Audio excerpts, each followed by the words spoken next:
Hollywood. I'm Jen Klein, and our host. What's up today, guys?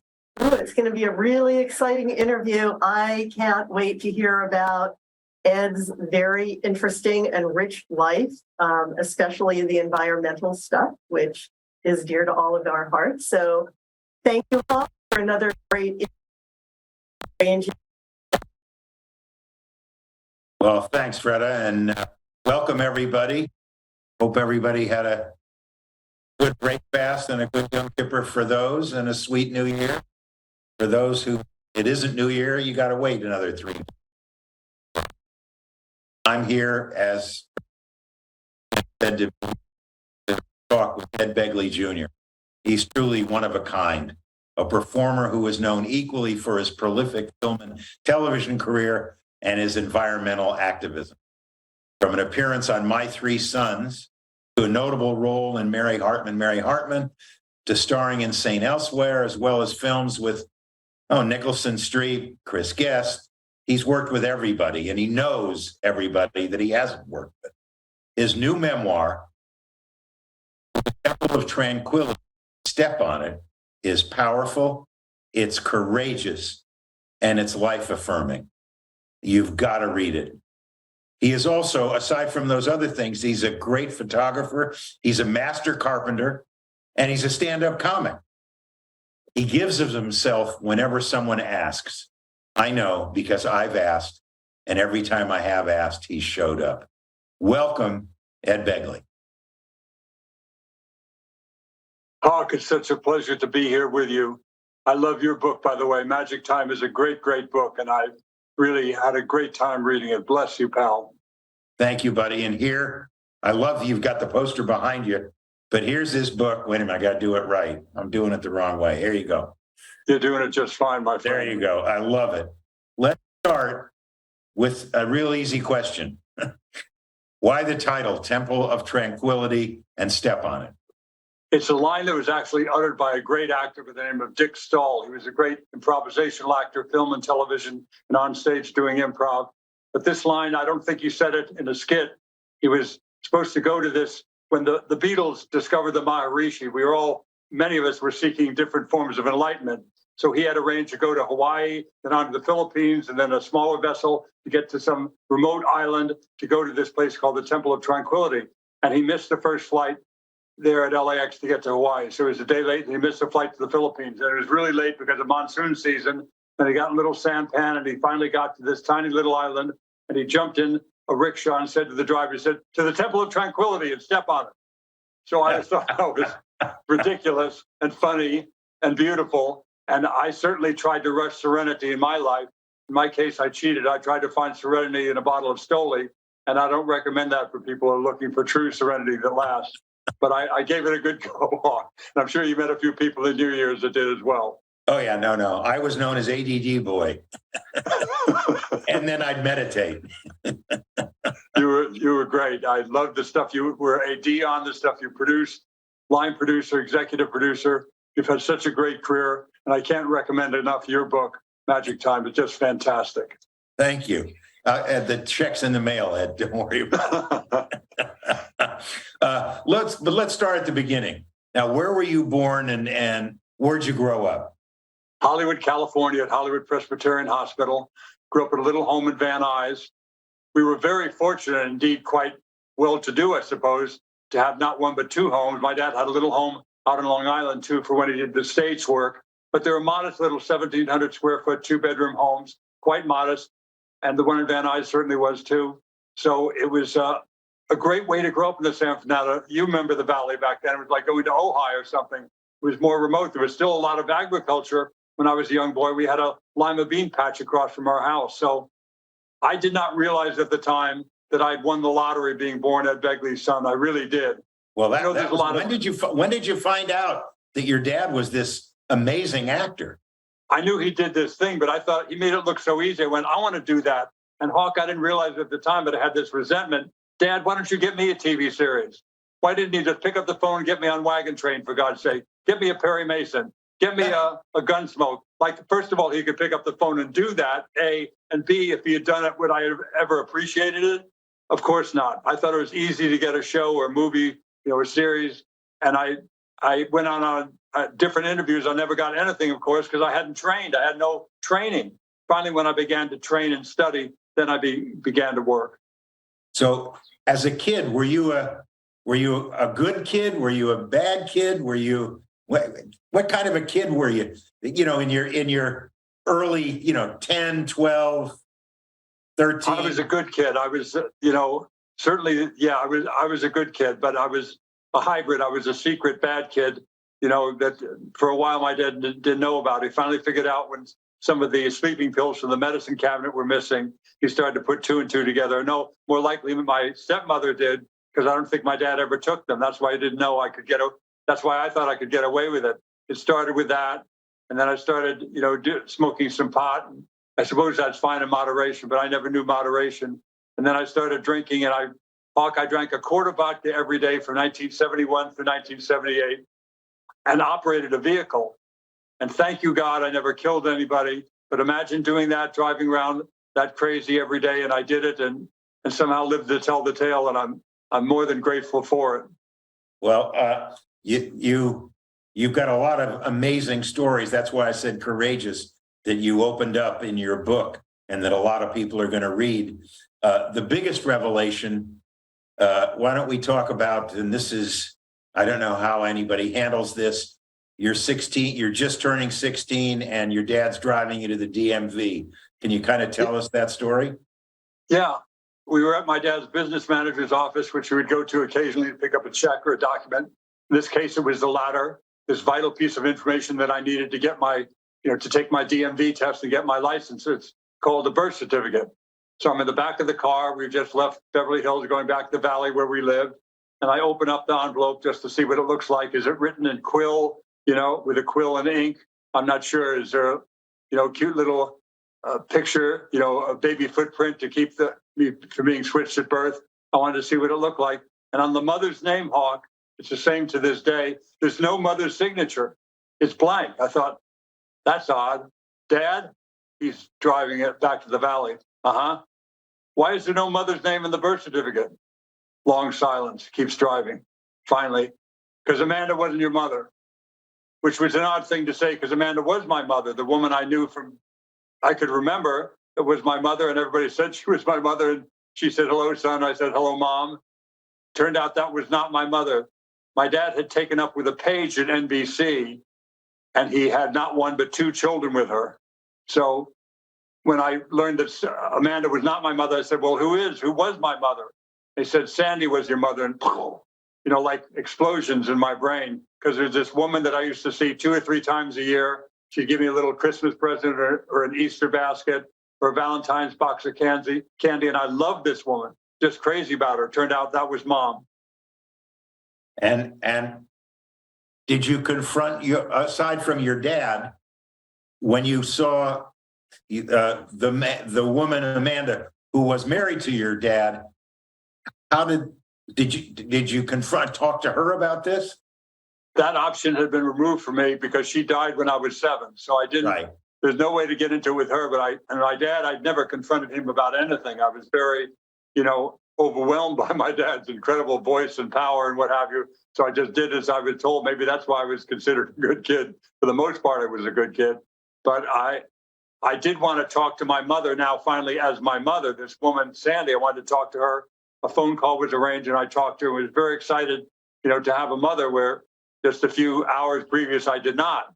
So it was a good thing. I eventually saw it as a good thing, but for a while I got into poor me territory and kind of thought it was a big, horrible thing. I guess the horrible thing about it was my sister and I soon realized we were the only people in the neighborhood among our friends that did not know who our real mother was. Everybody else knew it, but my sister and me. They, I guess, understandably kept it from us, but at age 16, it might be time to have a conversation. And it was never a conversation that we had, but I discovered it getting my driver's license. Like our friend Jack Nicholson discovered at some point that, June was not his sister, that was his mom. And Lorraine was not his sister, but his aunt. And so that's a hell of a discovery. what's so interesting that before I think anybody knew that, I think Robert Towne wrote the famous scene in Chinatown, which you worked on, where, you know, Faye Dunaway is going, what is she? Sister, mother, Daughter. and it's quite a thing to learn something that big when you're a young man. And Were you Jack certainly- doing pills and alcohol before that, or did that send you off into the addictions? It sent me off into the addictions, but I used it as an excuse. I kind of liked the poor me thing a lot at that age for a number of reasons, and that was one of them. And I hadn't done anything like that, never considered doing anything like that beforehand, but I was very bad at lying. And so I thought, well, maybe if there was some substance, maybe in a solid, liquid, or gaseous state that could help me be better at lying, maybe that'll change things. And it did. First of all, it was the pills, then it became alcohol, then finally gas. It was a Ready Whip, nitrous oxide I'd steal from a supermarket, dairy high. I'd do nitrous oxide. Imagine putting my mouth on a Dairy Whip thing, a Ready Whip or what have you, and then putting it back when I'm done. I couldn't, I didn't have a lot of good qualities in some key areas back then, but that's what addicts do. So was your dad with someone at the time? Did he know did he find out how you were being treated, or was he busy on location, being an actor on his next movie or television show? He was busy being an actor. And then finally it was my stepmother that found it out, because my stepbrother, Jerry, ratted me out. And I say ratted me out jokingly now. I'm glad he did. I wish other people had ratted me out about what I was doing after that. I kind of was enabled in many ways and got away with a lot because of whatever minor charm I thought I might possess. But I got discovered, and that was the end of the pills in the medicine chest, and I never had access to them again. But I started taking pills again, but I started drinking. My dad had passed away, and it was kind of open season, as you might remember in the 70s. If you wanted a certain kind of pill, you could either get it from your doctor or get it from anybody. Get it from a grip or electrician or another actor or anybody. Right. And not only was it not bad form to do drugs on many sets, it was bad forms not to do drugs in a few sets I was on. If you didn't keep up with the... I always thought cocaine was, for the above the line, but the craft service guy used to put it out on the craft service table. Yeah, it was a crazy time. It finally became, by 1980, and Reagan was in, it was just say no. Then it became, if you're wired, you're fired, was the new way of thinking in it. By some good fortune, I'd gotten sober in the late 70s. And so it wasn't hard for me to do at that point. I was already sober. So you ended up in high school. You went to Notre Dame, right? I did. I went 1 year to Chaminade out in Chatsworth there. Then I went Notre Dame 2 years. And finally, the fourth year, I begged and pleaded my dad. I said, please, can I go to this school that I'm going to summer school for? I always had such bad grades, Hawk. I had to go to summer school every summer. And I went to this high school called Van Nuys High, and they had something they didn't have at the other schools. They had ladies. They had young girls. And so I convinced my dad. Molly went to Corvallis, which I thought was Notre Dame and Corvallis were. It was very much so. There was Corvallis and there was Crespi, and there was a bunch of those Catholic high schools. And the kids that were the wildest were the ones that went to the Catholic high schools. My dad thought he was protecting me from drugs or alcohol or anything, sending me to Notre Dame or any of those schools. That was not the case. But Van Nuys had women, had girls. It definitely did. And that was very exciting to me. So I went, 12th grade, I went to Van Nuys and graduated from there. Then went on to Valley College, which had a very good cinema department back then. Peter Gibbons. I was going to get into that. Sorry, buddy, go. Were you taking acting classes? Because I know you were taking cinema classes, and you learned that I didn't know this about you, that you actually ended up becoming a camera assistant, and you actually got in the IA. Are you still in the IA? Do you keep your card? I never made it in the IA. I was in that other union called NABET, where they did mostly commercials, Wakeford Orloff and Kaleidoscope kind of commercials. Then we also did a few low budget. I think Easy Rider might have even had some NABET connection. I don't think it was an IA movie. Didn't have the IA bug on the film. I'm sorry, something just happened with my phone. I'm good. I'm still there. But I worked as a NABET assistant cameraman for a while. It was great training, but I learned those skills at Valley College for $12 a semester. You got Peter Gibbons was the head of the camera department at CBS Radford then, and he was a teacher, a great guy to teach sound. And I learned a trade that got me into a union, NABET, and I made a great living as a kid. I wanted to be an actor. I went to Valley College to be an actor, but the phone wasn't ringing at the rate I thought it should be. So I got into camera work and loved it. I went, if this is my fate, how lucky am I to be so quickly, within a few short months, I had gotten the skills and I was working as an assistant cameraman for a $12 semester class. So I was very lucky and was going to do that. And then somebody tapped me on my shoulder and said, do you want to be in a show called Room 222? I said, absolutely. And I did 6 episodes of that, not as a regular, I was recurring.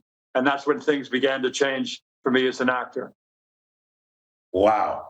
Well, you also did My Three Sons in the 60s, right? Yeah, 1967, that was my first job. I went on an audition, and I never thought about the time, like, hey, wait a minute, how did I get this audition? You don't just get to audition for, My Three Sons. Clearly my dad or my stepmom or somebody made the call. I had no gratitude for that because I didn't even think about it. I just got an audition, and then I miraculously got the part. I guess I was good at looking at the footage. I suppose it was serviceable. It was good enough to, not get fired. But I literally thought, the phone's going to ring off the hook. Now that I'm in SAG, I'm going to get that second and third job really quickly. I didn't even think I had to wait for it to air. I left my makeup on when I was done shooting My Three Sons. I rode my bicycle and did my paper route. I had a paper route to make some money more immediately than acting, more reliably than acting. Was Fred McMurray the father? He was, and he was there that day. He wasn't there every day of the week. He had like one day a week or something. He'd come in and do all this Fred McMurray dad stuff. So I was fortunate to be there filming that day at a scene that he was in. And then I went on my paper route, literally thinking this insane thought, Hawk. I was thinking, I wonder if anybody will recognize me. Hadn't even been on yet, but I thought with the makeup, they go, wait a minute, is that makeup? Are you an actor? Oh my God. Yes, you're at Begley's son. I saw a picture of you at an opening with your dad. And when the phone didn't get the amount of wear and tear I thought it would from all the phone calls, I pursued camera work and was very happy to do that. But on Room 222, great actors like Bruno Kirby was a guest star on it. There was David Jolliffe was a regular, Heshemu was a regular, Lloyd Haynes, Denise Nichols, Michael Constantine. Cindy Williams was a guest star also. Bruno Kirby, Richard Dreyfuss, great guest stars, and I was a guest star. And I finally learned to be relaxed on camera. That was the first stage. I thought, I'm in. And so I started to work a fair amount because I was finally not uptight around the camera. I was nice and relaxed. But then, is that something you want to see all the time, a character that's relaxed on camera? You want to see something, some popping, something going on. And I didn't learn that till years later working with our mutual friend, Jack Nicholson. Well, so let me ask you a question. I want to go back for a minute. As a kid in Los Angeles, Channel 9 had something called $1 Million Movie. Yeah. On Saturday mornings and whenever. Did you watch movies as a kid on television, or did your dad or your stepmom take you to movies? Did you have because I know one of the things that you and I have is we have a vocabulary. We can go back and tell stories of dialogue. If I said, what we've got here is failure to communicate, you'd go Strother Martin. Yeah. Right. So Cool. we have all that. Did you watch films as a kid? I watched them so many times too. I didn't watch them just once. The $1 Million Movie was on in LA and also New York. So I watched in New York when they'd run Yankee Doodle Dandy. They run it all week, every day, like the same time at 3 p.m. or whatever time. I know I was out of school. Maybe it was in the evening. I don't remember that important detail, but I watched it every time. And across the street from our house in Merrick, out in Long Island, was a theater called the Gables Theater, because we lived in the Gables neighborhood of Merrick. And I went there and saw Journey to the Center of the Earth. And I saw all these incredible movies that really affected me as a kid. So much so, me and my pals, my buddies in Merrick, we put on different gear. We got shovels. We were going to dig our way to the center of the earth. We thought we could literally tunnel down and get to the same places in the movie. And fortunately, we didn't have a cave in and perish, suffocating. But I just loved movies. I watched them endlessly. And then when we moved permanently back to California, where I was born, there was a guy called Hank Ehrlich. You might remember him from Paramount. He was a I knew him very well. great guy. And at Great guy. Great guy. At some screening I went to with my dad in 64 or 5, something like that. He took a shine to me and he was very nice. And he used to give me these passes for Fox movie theaters. So I go to the Fox movie theater on Van Nuys Boulevard in Van Nuys, and I saw every movie you could imagine on the cuff because of Hank Ehrlich. So I watched movies endlessly, and then I watched them on TV again when I got older. I just was like you, a movie junkie. I watched them any way I could. I watched them the whole movie on a moviola if they'd let me. I'm right there with, I still do it. I'm on TCM all the time. Sure, they're great movies. Love it. So, as for those of you out there, as you're hearing, and as he's mentioning names, you have to understand throughout your life, you've made friends with famous and infamous people in many different walks of life. You're kind of like Zelig. You've been at the right and wrong place at the right and the wrong time. And you already talked about your pot smoking.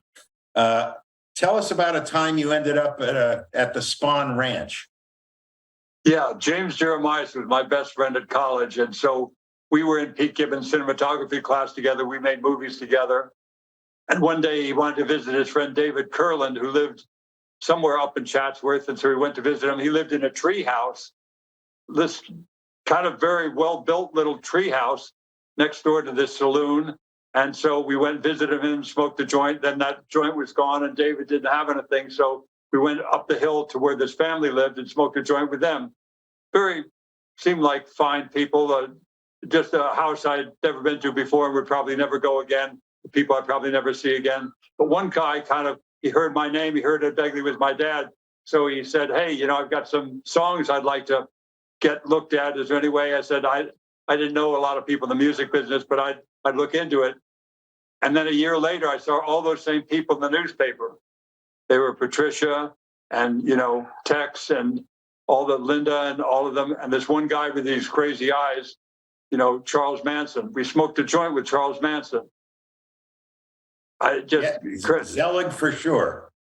Zelig for sure. You also happen to befriend OJ or OJ. And I'm just talking about the infamous people right now. How did you meet OJ? We met on a flight to Albuquerque. He was there. He was married to Nicole at the time. What a lovely couple. They were just very happy. And so we thought. I didn't know. I think the abuse was even going on back then, back in 1979, but I knew nothing about it back then. And so we met them on a flight, and my wife and I befriended them, and my first wife, Ingrid, and I, and had a nice time. They were staying at the same hotel as us. And then I would see him again. He got divorced at this point. I saw him in New York at the China Club. We were commiserating because Ingrid and I had divorced, and he and Nicole had divorced. And he finally said to me, after about an hour of talking at the China Club in New York, he said, Ed, I really screwed up with Nicole. I said, buddy, I did too. I did some things I shouldn't have done with Ingrid. No, I really screwed up. What he was talking about, I didn't know at the time, was abuse. Some of the stuff she started to document with Polaroids and what have you, put in her safe deposit box. And then I'd go to his house and visit, still all this unknown to me or anybody that I knew that knew him. Go to the house. My electric car back then wouldn't make it to the valley and back, so I'd plug in. So just plug in there on the wall, Ed. Cato will show you where to plug in. And yes, I'm talking about that wall, and I'm talking about that Cato. I plug in my electric car there. And then when we all heard the news the first day or so, we're like, say it ain't so, it can't be. But of course it was. There were 38 pieces of physical evidence, blood and fiber and hair that made it clear that he had done that horrible, horrible thing. And what an American tragedy. A guy that was loved by so many to do something like that, it's still horrible to this day. Yeah, absolutely. And then a guy I knew on the first movie I ever worked on, Robert Blake. He got off, another guy that got off. Yeah. At some point they were going to call me to testify, not for the prosecution, but the defense. I thought, I don't know if this is going to go well for everybody, because he had said some things to me when I was splitting up with my first wife, Ingrid, and they were incendiary. I'm sure had forgotten about them, what he had said to me, these are quotes really. He said, you know, I was belly aching about the fact my wife had met another guy and, you know, he was a musician, what have you. And so there was different, you know, he suddenly had a new piano, what have you, new keyboard and different things. And he said, you know, that's not the way we do things where I'm from, you know, Italy or Little Italy. You know, a guy like that is, you know, eating food that I paid for, what, how he just talked about how he would handle things. I went, is he really saying what I think he's saying? And then when our friend Marlon had that horrible situation with his son, with Christian, and he shot that kid, Dog Droulet from Tahiti, you know, he was like, I told Marlon to call me if you ever had any trouble. Here's what you do. You take the gun and you put it in a dumpster.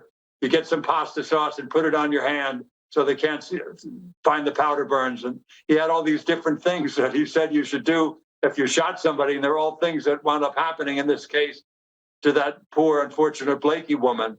So another rich one was that he said he had dropped his gun and wasn't aware of it. His gun never left his belt. He came to my house many times. His gun was always right there in his belt. And you couldn't drop it and not know about it at Vitello's. It's still brick floor as it was back then. You tell me how you drop a 45, I think it was a 48, a 45 gun, you know, onto bricks and not know that you've dropped it. You can't. So but I won't challenge the case, the criminal case, but I think the civil case, he was found guilty. So now on the brighter side, you met the amazing artist, Ed Ruscha. Ed Ruscha, yes. I love that man. Sorry. He's a dear friend of mine. No, that's fine. He's a great artist and a great friend. He just had has a show that's up right now at the Museum of Modern Art in Manhattan. I'm going to go see it tomorrow because I got to go do some of book tour stuff tomorrow in Manhattan. And I'll get to see his incredible show. I probably have 6 or 7 of his works up on my walls. He's a great artist and a great friend since 1972. Well, now speaking of the mid-70s and your addictive personality, you had just how you got away with something outside of, I guess, the Rainbow Room in 1975, how you escaped the police on a Christmas Eve. It was crazy. I mean, I drank a quart of vodka every day and literally thought there were no consequences, but I was regularly getting into trouble because of it, of course. One particular evening leaves to mind. It was Christmas Eve, 1975. And I went to downtown as a favorite of ours, I think. We used to both go there. And I still do go there occasionally. And I went there for Christmas Eve with my friend Neil, my drinking buddy. And we thought, this isn't really the kind of Christmas we had in mind. There was maybe one little string of lights around a Chianti bottle hanging from the ceiling. Let's go with this really a Christmas party going on. We'll go to the Rainbow. Went there, and sure enough, the people in Santa hats and what have you. And so the guy behind the bar, Frosty, that I knew, says, you know, you want the regular one? So want a double vodka tonic, tall glass with a lime? I said, no, buddy. Frosty, I just had a quart of vodka over tonics. I'm not crazy. I got to drive home. Let's switch to Chardonnay. Like that was going to help. They said, here, go ahead. You want? He offered me a mint. I thought, I'm sorry, do I have bad breath? He kept shaking this thing. I thought, I don't need a mint. I haven't even eaten today. I didn't have any garlic. What he was offering me was something called a Quaalude, a drug you might remember that was a pill that was considered a hypnotic drug. And there's only one big recommendation on the bottle. Do not drive, and do not drink or drive when you take one of these. So I said, I can't, no way can I take a Quaalude. I just had a bottle of Chardonnay with you, had a quart of vodka tonics. No way. I got to drive back over the valley. Can't do it. Just give me half. So I took a half of Quaalude, then another half, then another half. And pretty soon I said to my friend Neil, I said, Neil, I don't think I can drive back to the valley. Can I either crash at your couch? And in fact, can you drive us back to there? And Neil went, He was even worse than me. So we pour him into the car and I start to drive and I say, Neil, you're such a pal. Let me crash at your place tonight. We've been friends a long time. I really love you, man. And Neil got this weird look on his face. I thought, did I say something to anger him? Maybe I shouldn't have said that I love you, man. Did that make him uptight? But the reason he was looking strange was not because he was angry what I said. He was looking out the window of the vehicle, the front window, the windshield, and he saw what was up ahead. And suddenly there's glass and metal everywhere. And I jump out of the car So I'm going to take care of all this. It's 100% my fault. And there was a car that I hit here, a car that I hit there. I was going to focus on them in a second, but there's one car that I did not hit that got my full attention. That was a sheriff's department vehicle parked to the right. I didn't hit them, but they were literally a foot away from what I just done. I said, I'm going to take care of everything in a moment with all you other guys. Sorry that I hit your vehicles. I need to talk to these guys. Gentlemen, do me one favor, one only. It's Christmas Eve. Arrest me and take me in. Have you been drinking, sir? Can I have some ID, please? Yes. Ed Begley, is it? Oh, okay. They recognize my name. I said, yeah, I've had a couple of drinks, guys. It's Christmas Eve. You know what? Write up any way you want. I'm on drugs and alcohol. I'm out of my fucking mind. But I've been pumping the brakes since back at Doheny. These brakes are defective. And if you arrest me, it will only help my case. The reverse psychology worked. They didn't arrest me and take me in. Not only that, they let me drive home. I told them I live right down the street on Holloway. My ID didn't say Holloway. It said Burbank Boulevard in the Valley. They let me get in the car. They're trying to be nice. They don't do that anymore, by the way, Hawk. They don't let you drive like that anymore, nor should they. It ended, I think, that night. And then the poor guy that I hit, I destroyed one guy's car, a Honda Civic. I shot through the intersection. So this guy, he was dialing for a cab because his car was taken away in pieces in a tow truck. I went and hung up the phone, the pay phone on him. I said, I won't have it, sir. I'm the reason this happened. More accurately, Toyota is. I'm the reason this happened. I'm going to drive you home. And I convinced this poor guy to get in the car. He's on crutches already because he'd been in a ski accident. Hobbles into my car, and I start to drive him home to Quentin Franklin. And suddenly I hear, and Neil hears too, what is it? What's that sound? I could hear this sound like bang, metal on metal sound, bang, bang, bang. I'm continuing to drive the car. It's not stopping the car, but I keep hearing bang, bang. Does anybody have any idea what that sound is? The guy with the crutches says, yeah, you're hitting the mirrors off cars parked on the right of Sunset here. You're knocking the mirrors off the cars with your cheap, big, sturdy mirror. Can you let me out? No, I said I'd take you. Let me out, please. No, I'll take you home. Starts hitting me in the head with a crutch. Okay, you're in, great. Hobble home then, for God's sake. And then I'm praying Greenblatt's is still open so we can buy some more liquor. That's the way it was. I was out of my mind, Hawk. How do you live through something like that? And more importantly, thank God I didn't kill people. I could have killed somebody with that. Very lucky. Now, Very lucky. Aside from talking the cops out of things, I understand you were a stand-up comic and you actually dressed as a cop. What happened? And what did you get arrested as a cop? I got arrested as a cop like Marty Milner or Kent McCord would get arrested as a cop. I was playing a role. But let me be clear. Let me tell this story that's 100% true. I used to paint it where I was a little bit of a victim by aggressive sheriff's department guys. That's not the case. It wasn't the case on Christmas Eve, nor was it this night. They were totally fine. I was the problem. I had on a full LAPD uniform, but I'd taken off the badge and what have you. And I was walking from Troubadour to Tanas. And so suddenly these two sheriff's department guys thought I was in pursuit because that was not LAPD area. That's county that was run by the sheriffs. The Sunset Strip was all watched by the sheriff. Law enforcement was done by LA County sheriffs. So they came up to me with this. I just had on like this black shirt and these pants at this point, but I had little patches on my shoulder that said motor pool, LAPD real patches. They said, are you in pursuit? What, in pursuit? No, I'm playing at the Troubadour. Total lie. I wasn't playing at the Troubadour. I was going to do a guest set, I said, because my name wasn't even up in the marquee. I don't know how I thought I was going to get away with that one. Said I was going to do a guest set tonight. They'll tell you, which they did. They completed the lie. My friends who worked at the Troubadour, but they arrested me and took me to county jail for impersonating an officer. So I spent the whole weekend in county jail, which was a whole nother adventure. Yeah, but I understand that you had to get rid of the police uniform in jail, and you were in your skivvies I was in tank. In underwear. Yep, at the tank at San Vicente tank there. The sheriff's department tank at San Vicente and Santa Monica. I was there in my underwear because it was evidence. The police uniform was evidence to convict me that I had been in LAPD uniform when I in fact was not a cop. Now I was an actor and I was playing a role. Was it right for them to do that 100%? I'll let others decide that. But I was there in my underwear, hoping people didn't get any bad ideas about a 6'3" blonde in his underwear in the tank in West Hollywood. But I got out of there and they took me to county jail. And there I had the good fortune having a very serious individual. This guy, I can't remember his real name, but he was definitely the alpha male in the cell. It was a cell at county jail for 4 people. There were 4 cots, but there were 5 of us because there was then, as there is today, overcrowding in the jails. So one guy was on the floor, but that was not me. I was not low man the totem pole. One guy was so drunk he didn't mind sleeping on the floor. But this guy, the alpha male, let's call him Alfie, he said, "What's your beef?" Now, your beef is your crime, what you've done to wind up at county, or to wind up at wherever you wound up at the San Vicente tank. And so he was there for manslaughter. That's prime beef, I suppose. Mine was impersonating an officer, which was beef jerky. It was like, I don't know what that was. So he says, I kept him entertained was the point.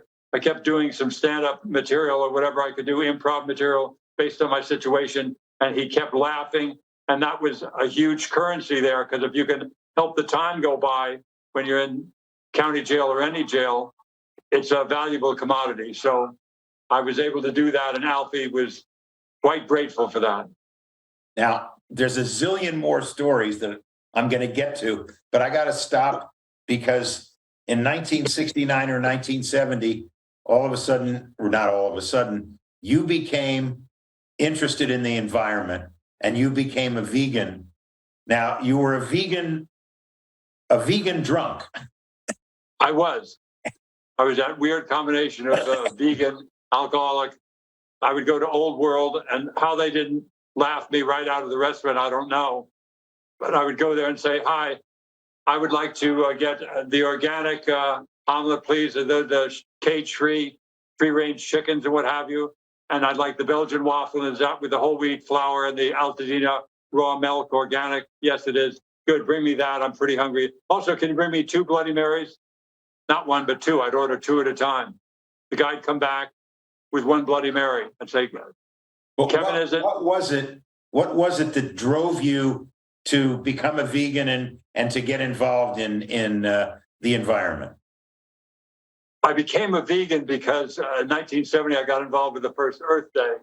And that first Earth Day really affected me. I knew that diet was an environmental choice. Eating beef had environmental consequences with methane release and what have you. And with the amount of land used and the amount of water used, energy used to grow a pound of beef was, better environmentally a pound of broccoli.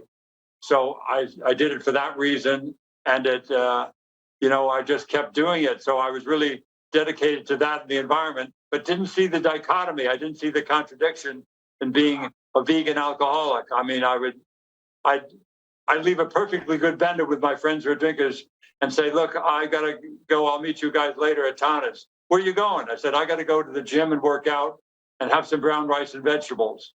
They're having their diet consisted of barbecue chips and a pepperoni stick. And I would, leave and go eat organic. I guess that was my salvation, because when I finally did get sober, I got sober and recovered from the DTs fairly quickly because I was somewhat healthy. You're an amazing man, Ed. I got to tell you, every time you open your mouth, I'm in awe. Now, you met a guy I knew pretty well, who Bob Town actually used his name in Chinatown. And one of my favorite moments is when John Huston says to Jack Nicholson in Chinatown, "Now, Mr. Gitz," and that was your friend. How did you meet Harry Gittes? Harry Gittes and I met through a wonderful actress by the name of Cindy Williams. She's known for Laverne and Shirley, but she, of course, as you and I both know, she was in The Conversation with Francis Ford Coppola. She was in Travelers with My Aunt. She was in American Graffiti. Wonderful, wonderful actress. And she was a friend of mine. I met her on Room 222, and I took her out on a date. I did not get a second date. I picked her up in my little electric car, Hawk. Back then, it was a Taylor-done electric car, kind of like a golf cart, When I picked her up, there's a kid on big wheel passing us by. A butterfly passed us by at some point, in this car. So it was not exactly a babe magnet. I did not get a second date, but we became best friends. She was like my sister her whole wonderful life, and she passed away years ago. And what a great lady. She was in love with Harry Gittes, and they lived together for years.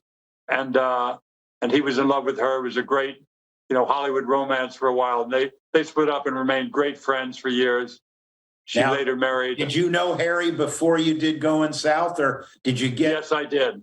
I had known and loved Harry, and just it was a great guy to me in so many ways. So the reason I got Going South was because I called up Jack and asked if there was any part possible for me. He said, you know, there's nothing that I can think of right away, but let me talk to guys. Maybe there's something that we haven't written yet. So they gave me this part, maybe had 6 lines in the whole movie, 7 maybe. And it was Harold Schneider, who you knew well too. Harold Schneider, Bert's brother, and a producer on his own, a wonderful guy. Harold Schneider. Sorry about that. Harold Schneider and Harry Gittes, who okayed me, and Jack called me a few days after I bothered that poor man for a job. He called back and said, we got a part for you, Beggs. You'll be playing the part of Whitey. It's something you think you can handle? And so I said, sure. And so it was... and you went to very the lucky armpit of Mexico, where I filmed Durango. We were in Durango, and Charles Shire and Alan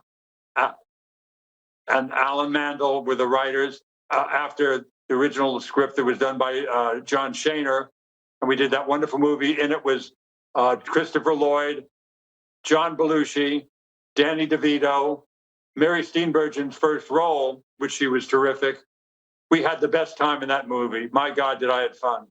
I was still out there with the drinking, but I was still kind of working back then. And to be on that set with those great people and to be working with a man as talented as Jack, I just pinch myself still whenever I get to see him and spend time with him. What a cast. What a cast. What a cast. Nestor Almendros was the cinematographer. Jack directed it. I know. Phenomenal. Now, yeah, because of Jack, I guess because they lived next door to each other, you got to meet Brando. I did. All the years I would visit Jack, I loved just going to see Jack, but Helena also knew Marlon as well. So there's that connection. I was just kind of hoping he'd go down to get the paper one day. I kind of, oh, hi, Mr. Brando, Ed Begley, a big fan. That never happened. But finally one day, Helena said, Marlon wants to talk to you. Wow, okay, Marlon wants to talk to me. And I quickly surmised there was a list of things he did not want to talk about. Acting, directing, writing, puppetry, claymation, trained seals, anything to do with show business he didn't want to talk about at all.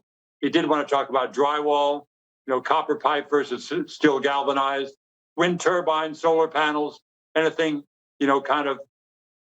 construction stuff or different equipment related stuff. He was very handy too. And anything related to the environment, he loved that stuff and always had, new wild ideas about how to make energy and how to do things. Was it leeches that he put in the, what was it that? Oh yeah, well, I had been going up there for years at one point. So then one day I got a call, one of those calls you hope to get. Edward, it's bran flakes. Give me a shout, would you please?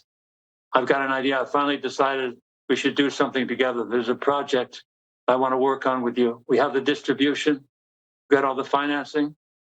Did you hear the list of things I just said? There's a project Marlon wants to do with me. There's a financing and a distribution. I raced up there. I normally rode my bike up there. This time I drove my car up because I didn't want Sean Penn to get ahead of me there and maybe get the part of Johnny Depp.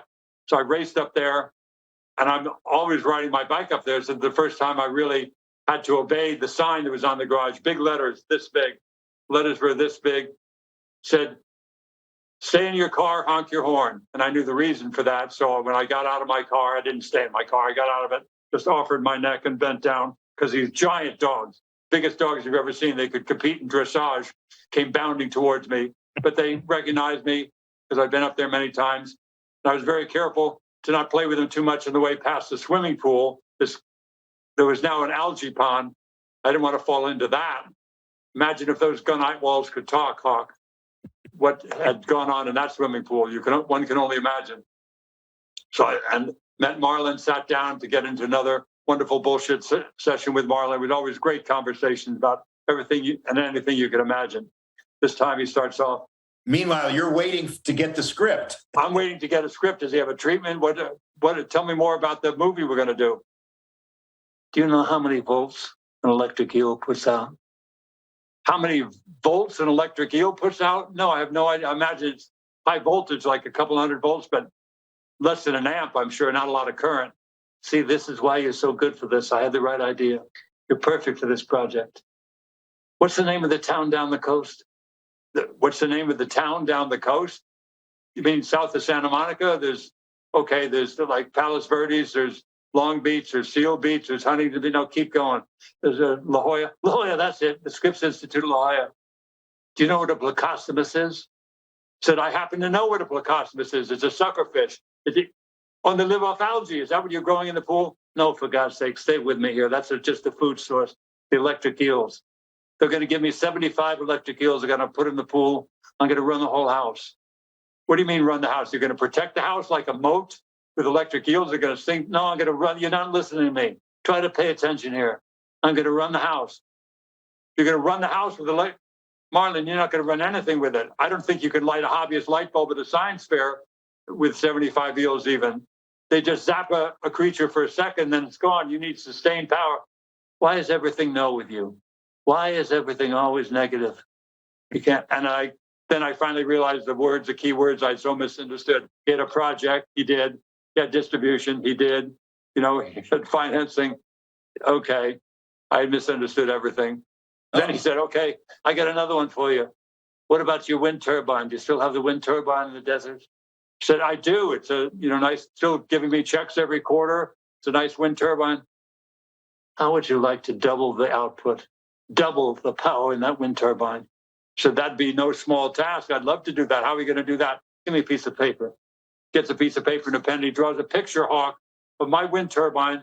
It's about this big. And then twice that size is, let me get my fingers on camera. Twice that size is this thing that looks like, a cornucopia with the end cut off, or an ear trumpet. Hey, what's that, Sonny? Or a funnel.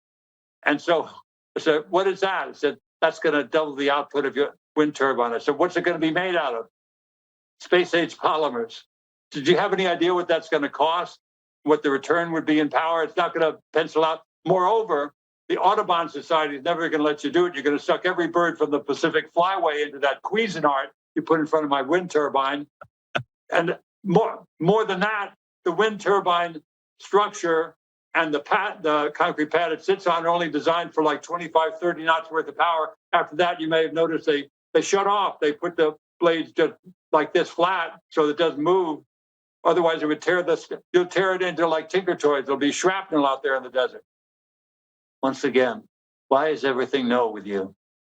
But it wasn't always no. He invented this he was really an inventor with Dr. Craven, this guy, Dr. Craven. They invented something called deep ocean water cooling that works in resorts to this day. It was a great idea.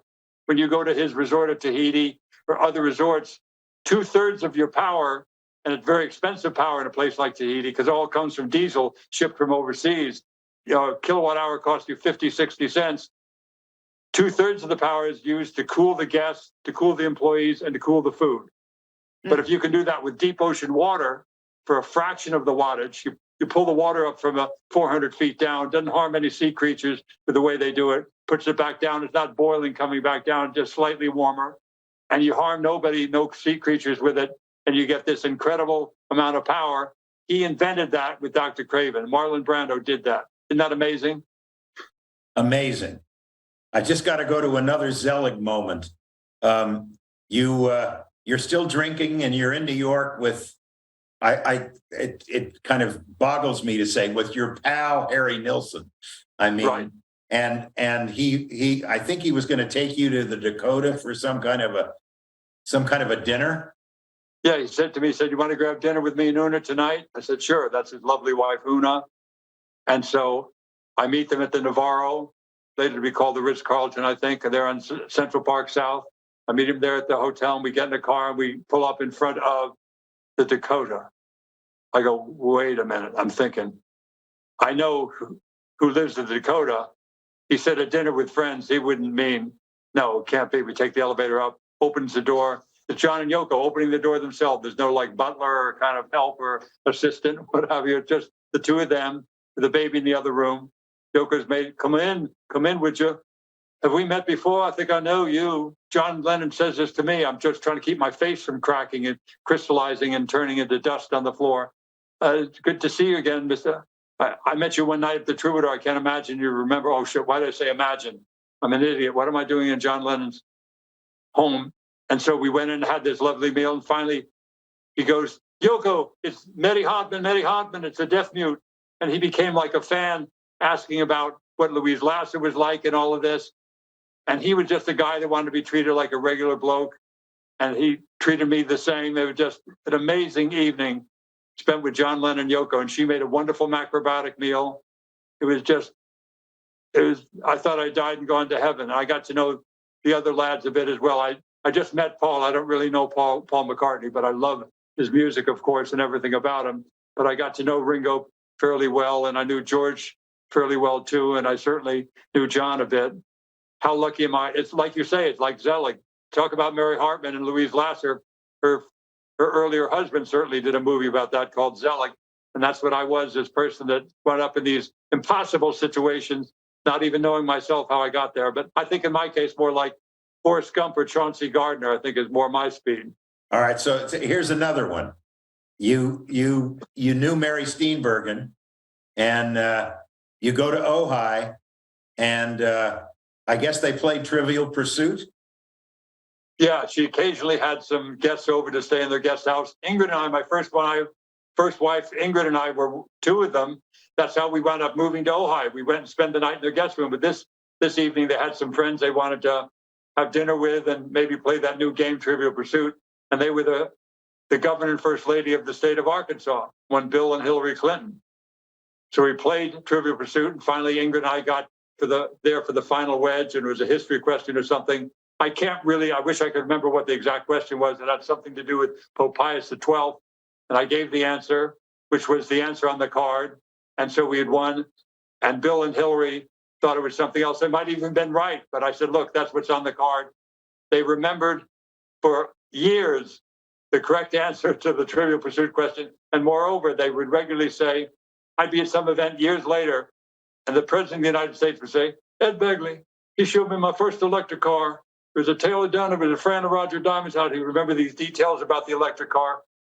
Say what you want about him. He had this incredible memory that was just off the charts. He remembered details, and she's the same for years. And I got to play Trivial Pursuit with Bill and Hillary back in 1985, let's say. Unbelievable. Unbelievable. You mentioned before that you got sober in 78 or 79. How did you, I know you had tried several times before. What finally got you to do it for good? It was finally surrendering and just getting involved. You know, there's a saying, I can't, but we can. You know, I couldn't do it alone, but there are support groups out there, different 12-step groups. That's what I find works the best. There's many different ways to do it. People go to places like the Betty Ford Center, and they do wonderful work there, and elsewhere, other recovery centers. But nearly every recovery center I've been to, I think every one I've been to incorporates those 12-step program kind of things for people to get well. Drugs, alcohol, or some other things that people have become addicted to. Even gambling, people go to GA for those reasons and use those same principles. So it's worked very well for me and quite a few other people. So I stay with it, and I'm somehow still sober to this day, and I just feel blessed in every way you could imagine. Well, you're amazing. As I said, what an amazing life. Now, you also mention in the book a man that my wife Molly knows a lot about, but can you explain the Alan Watts's "This Is It" mode? I will happily explain it because it's a big part of my growing up and my maturity in every way. And a big part of my finding some measure of serenity in this life. He's written many great books, philosopher Alan Watts says, but one he wrote that really grabbed me was a book called This Is It. And if you're just walking past Barnes & Noble in a somewhat open frame of mind, you might get it from the title of the book itself. This is it, Hawk. This moment right now with you is really all we have. We certainly recognize and remember the past, and we should, and we plan for the future. But some people, and I was one of them, spent too much time living in tomorrow and hung up on yesterday and don't live in this moment right now, the one that's happening as we sit here, where everything is serene if you let it be. I don't get to sit on the side of a hill and spin a prayer wheel and somebody brings me a meal. I've got to do some footwork to keep the food on the table and what have you. But it turns out it's precious little. I have a little vegetable garden in my backyard, and I try to find and indeed enhance and create serenity in my life every way, hence the vegetable garden. So I really responded to that book. This is it. That's the title is just a small portion of it. Within it, he gives you the tools to maybe open up and accept the moments. Here it comes again, like this one, where I have everything that I need. I don't have everything that I want. Most people never do have everything that they want, but I certainly have always, my whole entire life, gotten everything that I need. And that's why I sit here with you today, because I've gotten everything that I need to be here. Now, in that vegetable garden, I'm assuming you have some things that can make salad. And can you explain to me how salad helps your acting? Yes, I can. There's wonderful actors, I believe, improv actors that I knew, and I think it was John Brent and Gary Goodrow. Let's say it's them for the sake of argument. I actually worked with Gary. I worked with Gary and Alan Meyerson. The whole committee were in a movie called Billy Jack that I was the assistant director on. I forgot about that. That's right. Howard Hesseman, all of them. Howard, all of them. Another dear friend of mine, Howard Hesseman. We just lost him a couple of years ago. He gave my kids and my family this wonderful swing set he had in his property when he moved in. So my kids had a swing set their whole young life. Growing up, in Larchmont Village, we had that swing set because of Howard Hesseman. So go back to the salad. I kind of threw. Oh, no, not at all. It's all part of it. So the story as I heard it was that there was a sketch that it began as an improv. I'm sure at any of these improv places, Second City, Committee, Groundlings, they have their full 100% improv pieces. And it's real, it's really happening in real time. But they also have bits that started as an improv and now are called what's known as a set piece, where if things are slowing down a little bit, they can go to the set piece where the guys are in the waiting room and then X, Y, and Z happens. And it's a very funny piece you can rely on. There was a piece, and I don't remember what it was, what the joke was, but it started off very fresh and wonderful as an improv. They had done it for a while, it had gotten tired, and there were no laughs in it the last 4 times they did it. So Alan Meyerson, the director of the committee, said, I'm going to have to cut that piece, you guys. He said this to, I think, Gary Goodrow and John Brent, if I have my guys right. And so John Brent said, look, can we try it one last time? And if it doesn't work, you can definitely cut it. You cut my heart out with a serrated knife if you want. And so Alan said, okay, I'll never pass up an opportunity like that. So he leaves, and Gary Goodrow says to John, so what did you have in mind? What's the new angle for the piece? He says, I have no idea. I just want to buy us some time. Come outside. They're having a smoke outside. He said, what are we going to do? We're on in like 3 minutes. I said, I have no idea. Hold on a second. Hold on. Puts out the cigarette, runs next door. There's a little Greek place, what have you, take out. Give me a salad, please. What kind of salad do you want? I want a Greek salad, but no dressing on it. I don't want any dressing. Just give me a salad with it. What are you doing? We're on in a minute and a half. Give me the salad. Just give it to me the way it is. Take it. Takes a bag full of salad. They run backstage. They got 30 seconds to go on. What are you doing? He's pulling down his pants. He's taking the salad without dressing and putting it in his underwear, putting salad into his underwear. Take your pants off. What? I'm not going to take we're on in 10 seconds. Take your pants off. Put salad in his underwear. They go out and do the same sketch they've done that started funny and got tired. And this evening, with the salad in their underwear, they get huge laughs. Huge laughs. And I must be clear, there's no bulge in their nether regions. You can't see. It's a small amount of salad. You can't see that they have salad in their underwear. There's no moisture because, again, there's no dressing. So it's not like looks like they peed themselves. There's just salad. They know there's salad in their underwear. They do the same sketch. They do it the same way with the same words, but it's incredibly funny because they know they have salad in their underwear and they're doing something and nobody knows quite what it is, but there's something going on. There's something going on. And I don't know if that's anything like what I'm just doing, but something wonderful is going on. And that's our trick as an actor, to find that thing, that salad in your underwear that makes it special and wonderful. And it reads on camera. You get in for a close-up and you know that something's going on. Great story. And I love it. Now, I was fortunate enough to be on the board of governors at the Academy with you. And I had an idea prior to the Oscars. I wanted all the nominees from all the different branches to have a dinner with their, or a lunch or something with the governors of that particular branch, and for the branch to bring in some, some important people from that branch. And you were the governor of the acting branch, you and Jane Fonda, actually. And so I called both of you and said, hey, would you mind putting together a lunch or a dinner for the actors? And you were going to take both nominees for Best Actor and Best Supporting Actor. And Jane was going to do Best Actress and Best Supporting Actress. And Jane, lovely, I arranged catering and it all came up to Jane's house. They had a great time. And then you did it at your house. And all I know is later that day, Hugh Jackman, who had been nominated, I think, for Les Mis that year, Yes. Came up to me at the Academy rehearsals, the Oscar rehearsals, and said, I just had the greatest 3 hours I've ever had in my life. And it's all because of Ed Begley. And so will you tell a little bit about this, what happened that day? First of all, it was a great idea. I just love the idea. And then I had the honor of executing it, just off the charts. Lucky once again, Zelig, as you say. But I also decided to make the meal myself. I made a vegan meal for all of them. And it's actually, I'm not afraid of spice. I'm not one of those vegans who puts out steamed vegetables that help yourself with some brown rice. I like a lot of zip and flavor, and everybody there today is fortunately always the case, really liked it. But to be there, and it was Hugh Jackman, as you say, Daniel Day-Lewis, Joaquin Phoenix, Alan Arkin, Tommy Lee Jones.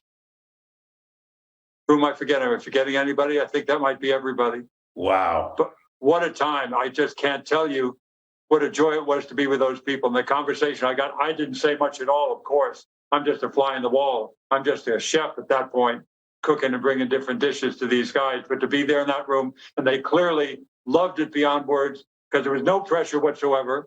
Everybody was in jeans and T-shirts. There's no dressing up in any way, no need for it whatsoever. Yeah, I didn't even tell the publicists where they were going to go. They came to my modest little house, the 1,700 square foot house, like the one I grew up in. In this case, it was in Studio City, and everybody came and had the best time ever. I could see they were having a great time. And it had nothing to do with me. Again, I'm just providing the food and four walls. They had the best time because there was no pressure. They got to talk to each other about stuff. You never really have the time to finish a conversation because they got, hold on, one more picture. Let me just get this and I'll finish up my conversation with you. Hold on. Yes, I'll sign that. Whatever. When they see each other in these other situations, this was just them, all the wonderful nominees. And what a bunch of guys. What a great honor to be with them. I still can't get over it. I would have loved to have been a fly on the wall. I was lucky to be a fly on the wall. Because Thanks to you, my friend. That's what we all need. That's what we all love when we're on a movie set with great actors and writers and directors. And the DP says it'll be an hour. That's one of my favorite times where you and if there's time to actually sit and talk with somebody about life, about Alan Watts, or about the environment, or about whatever. My feed cut out for a second when we were saying to people at the table, did one of us mention that Bob De Niro was there at that table as well? I hope we did. Bob De Niro was at that same table I had Bob De Niro in my house, for God's sake. Say it about any of them. I had Joaquin Phoenix in my house. I mean, all of them. Daniel Day-Lewis, Tommy Lee Jones. Crazy. Just Hugh Jackman. Great artists, all of them. I wasn't sure if I said it or it got cut out. Yeah. Now, I wanted to ask you a question about, you say in your book that you had 2 lucky days. They didn't seem very lucky to me, but maybe you can explain how. I guess the first one was pretty lucky. Were you on your way to Gardena to play cards? Yeah, I always thought of any day playing cards or gambling in other ways would be my lucky day. I was always in pursuit of that. I was in pursuit of it that day, and a horrible thing happened waiting for a bus on the streets of Los Angeles. I won't spend too much time dwelling on it because I try not to dwell on it, but it was a bad situation. I got stabbed It was broad daylight, but I got stabbed waiting for a bus in LA. This is back in 1972. And and then a year later, that same day, I was playing at the Ice House, and I went out between sets and got hit by a 67 Oldsmobile, and I'm in a little Carmen Ghia. So it fractured my femur, a very bad bone to break. It's the biggest bone in the body. And so at that point, Bruno Kirby was my best pal, and he came to the hospital. I said, look at my life, Bruno. It's terrible. Once again, it's the same day as I got stabbed. It was the day that I had that horrible accident, broke my femur. I said, I'm cursed. You hear me? I'm cursed. You know, why was I in the intersection that 1 second when that car came through? He said, if you'd been in the intersection a quarter of a second earlier, you'd be in a wheelchair for the rest of your life. It would have hit your spinal cord. Eddie, the bone will heal. And Bruno was always great with his positive way of looking at things and his incredible kindness and generosity. You weren't killed. You only Exactly. Femur. Exactly. So I was being ironic with the title of both ones. My lucky day. I was in pursuit of my lucky day when, in fact, I had already won the lottery by being born Ed Begley's son. I didn't know that for years. I used to go to gamble. Why? You hope you sit there with 5 pieces of cardboard and suddenly the universe is going to deliver more riches dumped on my head. I've already had that happen. It's been happening my whole life because I was born Ed Begley's son. And then fortunately did a little bit with it. In your case, you did a lot with what you were born with. Well, but I was Howard Koch Jr. You were Ed Begley Jr. When people came to meet you, I think you tried to get rid of the junior at one point and SAG said no. I did, and they rightly said no. I got rid of it on Saturday Night Live. It was not my idea. The producers of the show, it wasn't Lorne Michaels that year. It was Dick Ebersol. He said, it's been 15 years since your dad passed. You should get rid of the junior. And they had a little Chiron thing that had Ed Begley with the junior. And I pushed down. I kind of made the junior go away. It was just Ed Begley. And my uncle called me the next day. My dad had passed away many years previous. 14 years before that, I think my dad had died. So I figured it was time. And he said, Eddie, I don't know that that's a good idea. Your dad had a career that's quite unique, and you have a career that's unique and different. And then, of course, I looked into it, and I did not have the right to take that junior away, nor should I. You want to know who's in 12 Angry Men, who's in Sweet Bird of Youth, who won an Oscar, who did not. That's why Bud Cort doesn't get to be Wally Cox. His real name is Wally Cox, but he can't be Wally Cox because there's already one in SAG called Wally Cox. Bill Macy can't be Bill Macy. He's William H. Macy because Bill Macy was on Maude and was in, plays on Broadway and what have you. Right. So there's a reason for that. So you know who's who, and very good rules. And you can't sidestep them by being a host on Saturday Night Live, as it turns out. That's again another Zelig. You were a host on Saturday Night Live. Wow. And here's the cast when I was host.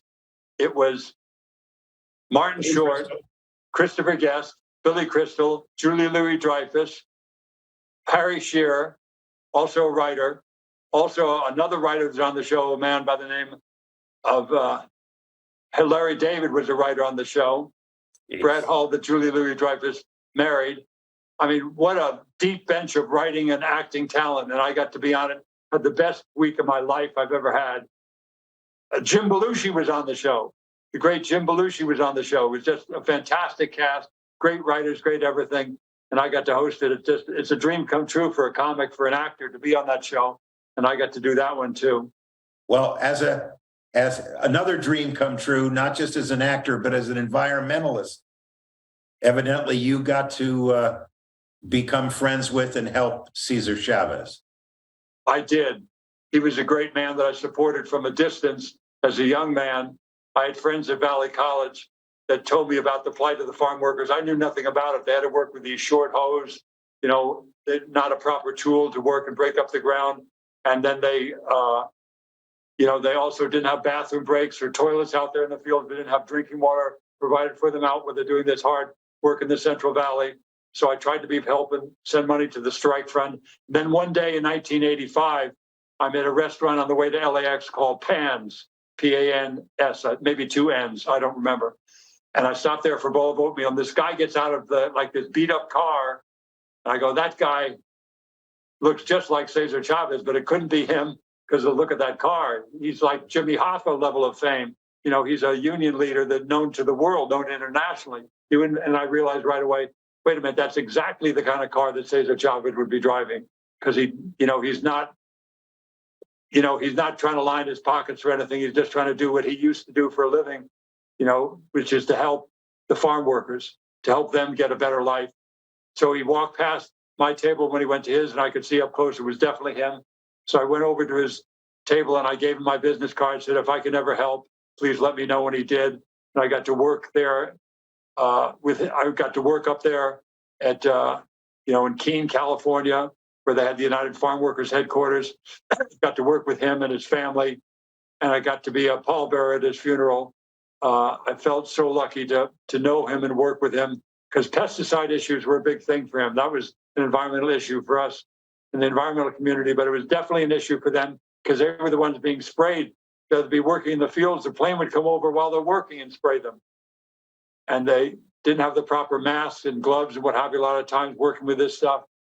So I had the honor and the sadness of carrying his coffin through the streets of Delano.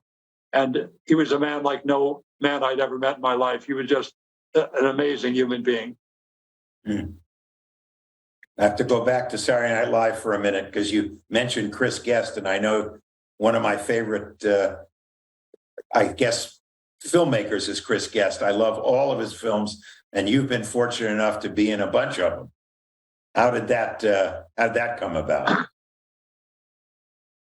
I was friends with Tony Hendra for the National Lampoon, and one day he brought me to a studio in Manhattan where they were recording musical part of some new comedy album or comedy show. Subsequent to the Radio Dinner album, it was a comedy album called Radio Dinner, like a TV dinner. This one had a little art reminiscent of a radio dial, and everybody was funny in it. And one of the funniest people in it was an actor by the name of Christopher Guest. And I knew his family a little bit because I knew Alyssa Guest. She's a wonderful author. And she, after Cindy Williams and Harry split up, Alyssa Guest and Harry went together for a while. They dated for quite a while. So I got to know her. So I'm meeting Christopher Guest, and I was shameless in throwing his sister's name around to try and curry favor with Chris Guest in the hopes that one day I'd work with him. And then he got to be friendly with Bruno Kirby. Chris did. So through Bruno, I got to know Jeff Goldblum. I met him in Manhattan too.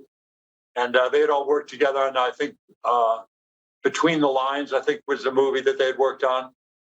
And many of them moved to California. Chris did, and Jeff did. And I got to meet these guys through Jeff Goldblum. Then Chris and Harry Shearer and Rob Reiner, who was a dear friend of mine, is a dear friend of mine. Michael McKean, they were doing this movie about a fictional rock band, and they somehow picked up the phone and called me to be the drummer, the first drummer in the early version of the rock band. So I got to be that character, and I died in a bizarre gardening accident, I think.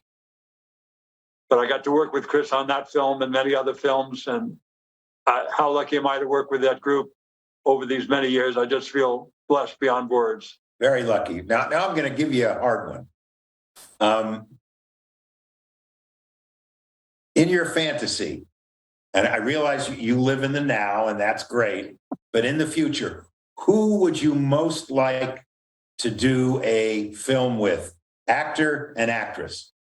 Is there someone that you go, oh, I wish I could work with again? Or there's someone that you'd love to work with that you haven't worked with? Well, he came to my house for that dinner. I'd sure like to work with Bob De Niro. I'm a big fan of his. I would sure like to work with Martin Scorsese as a director. And I would, just having worked with her once, I would love to just be in the same room and deliver catering to any set that Meryl Streep is on. She's such a brilliant actress and an incredible person. So I understand you had a nude scene with Meryl. We had on flesh colored, like underwear and what have you. We weren't naked, but we were in a hot tub together for a while. And to be in a hot tub, just be in the presence of that beautiful woman, just very exciting. She's fortunately has a good taste to be married to a brilliant sculptor by the name of Don Gummer. And, she's in love with another man, of course, but just to pretend to be in love with her on camera was a great joy for me in the 80s. In 1989, I did that movie and I had the best time ever. She's also incredibly funny, incredibly smart, as you would expect. Now, if I ever know what she's forgotten about art and literature and theater, I'd be a very happy man. So what we haven't spent any time on, although you've mentioned Ingrid in the past, we haven't talked about the women in your life and your children. Can you tell us a little bit about what your children are doing and where Rachel is and what's going on in your personal life there? I'm very lucky to have been married to two wonderful women. I'm still married to one of them. My first wife, Ingrid, was a fantastic lady, gave us two wonderful children, Nicholas and Amanda. My son's an electrical engineer, lives and works in Portland, Oregon. My grown daughter, Amanda, works up at Tree People, an outfit probably known to you as well. Wonderful NGO here in the LA area. And I have a 23-year-old daughter with my wonderful second wife, Rochelle. Rochelle is a gifted actress and what have you. We had a reality show for a while called Living with Ed. Very, very funny lady, as she proved on the show and many other movies and TV shows she's done. And my 23-year-old right now is working at LA Metro. She's got a great job there. And I'm just blessed. These two wonderful women, to get that lucky twice. The problem in the first marriage was not Ingrid, it was me. I was just not mature enough to be a husband yet. I thought I was. I thought the act of putting a ring on my finger would make me grow up and be monogamous and be the kind of husband one is supposed to be, but I wasn't ready yet. But fortunately, I was prepared and ready when I got married the second time. So some actors need a dress rehearsal run. And I needed, not to diminish my first marriage as that, but for me, I just wasn't ready to be the proper husband, but I've been ready the second time, and so far so good. We've been together now, coming up in November, it will be 30 years Rochelle and I have been together. Wow. Married a little less than that, but together for 30 years. I never thought I'd have the joy of doing that. Yeah. Molly and I are 27 years, so. Mazel tov. What a great lady. I love Molly. Yeah. So, Ed, I can't tell you how much fun this has been. I haven't laughed this much, and I can't remember when. Your stories are great. Everybody, you got to read his book, To the Temple of Tranquility, and step on it. One more thing, Jen Clymer, our director, always comes in with a couple of questions that she has. Jen, did you have fun today? So much fun. And I really, really appreciate you joining us today.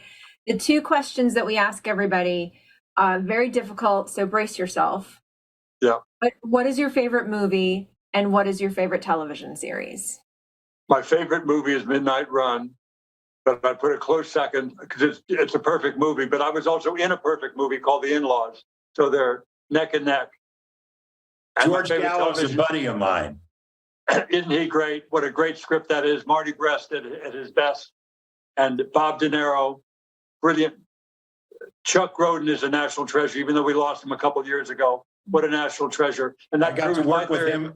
I got to work with Chuck on Rosemary's Baby and Heaven Can Wait. And That's yes, right. He was a national treasure. He is that. I And they can't don't play say those two words without hearing the horn blast. Dun-dun-dun! Oh, exactly. Exactly. And I got to work on St. Elsewhere too. That was a wonderful show. I did it for 6 years. Wonderful show with Bill Daniels, Bonnie Bartlett, Ed Flanders, Denzel Washington, Alfred Woodard. The level of talent on that show was just off the charts, and I got to be there for that. So, as I said earlier, I'm one lucky guy. Zelig, Chauncey Gardner, Forrest Gump. You put any title you want on me, that's me. But I'm grateful for it to this very day. Well, I hope you had fun. Thank you. Read the book. I definitely did. And Ed, I can't thank you enough. Good luck. Have a safe trip and have fun on your book tour, buddy. And hopefully, within the next few weeks, maybe the SAG strike will end so we can all get back to work. I'd sure like that. I'd like to work with you, my friend. Love you, man. Thank you. Love you. Thanks, Hawk. Thank you all. Take care. Thank you so much. I just want to give everyone a reminder. Hawk is back with us again next week. Do you want to tease a little bit about? Yeah, I'm going to be talking to Carol Baum, one of the great producers, used to work at Sand Dollar, She's now teaching at USC. It'll be a lot of fun. Can't wait. See you, I'll see you everybody. there. Thanks so much. We'll see you soon. Bye-bye. Thanks.